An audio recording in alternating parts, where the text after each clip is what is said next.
Good afternoon everyone and welcome to the third session of Subaquatic Tales today, and first up is Damon Wakes. Hey! Hello, this is some disassembly required.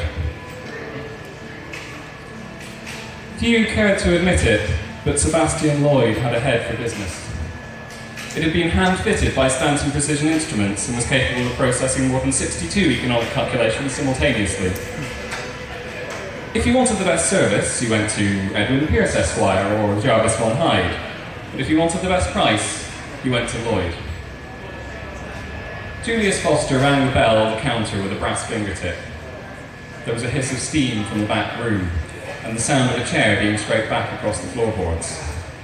Knowing the value of everything, and pursuing a more or less sedentary profession, Lloyd had not spared the same expense on his legs as he had on his patented pneumatic processor. Foster took the opportunity to have one more look around the shop. The selection of wares out front was adequate, certainly a fair mix of parts, but there was nothing remarkable, nothing befitting his steady rise to high society. Lloyd emerged slowly from the back room, peering through his thick spectacles.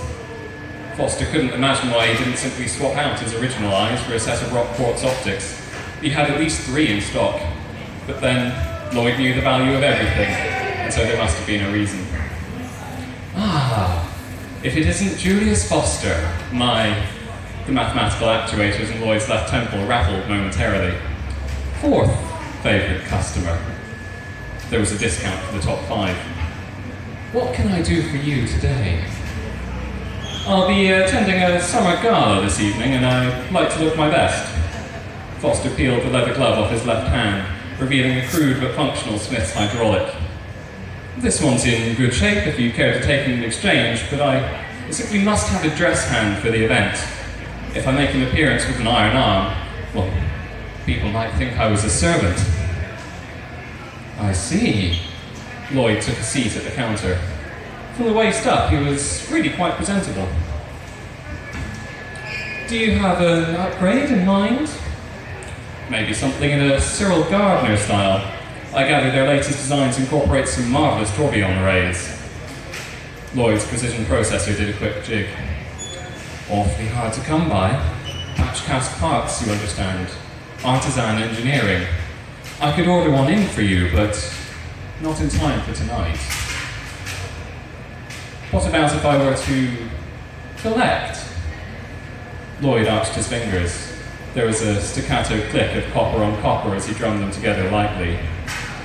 Are you suggesting a second-hand hand?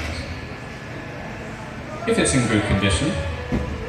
Lloyd's processor works a little longer this time.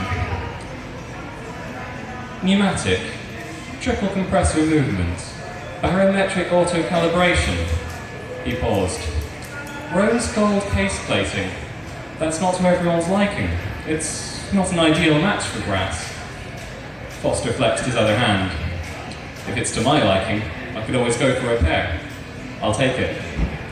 Very good, sir. There was a whir as a slip of paper emerged from Lloyd's lower jaw. He tore it off and passed it over. You'll find your purchase at the address on the receipt. Foster stared at the receipt. The quoted figure, formed of tiny, punched-out dots of paper, contained a couple more digits than he'd been expecting. Is this the price for your 4th favourite customer? As I said, explained Lloyd, it's a hard part to come by, especially at short notice. There was a hiss of steam as he bent down below the counter, retrieving a small phlogiston-locked pistol. He set the gun down on the wood. If it makes any difference, you'll be 3rd favourite once you collect that hand of yours. Foster picked up the pistol. Well, he smiled. I am going up in the world, aren't I? Lloyd smiled too. Enjoy your evening. Foster nodded a thank you and made his way to the door. His iron hand was on the brass knob when Lloyd spoke again. One last thing. Foster paused. Yes? For a moment, the only sound in the room was the rattling of Lloyd's patented pneumatic processor. Do pay promptly. Hey!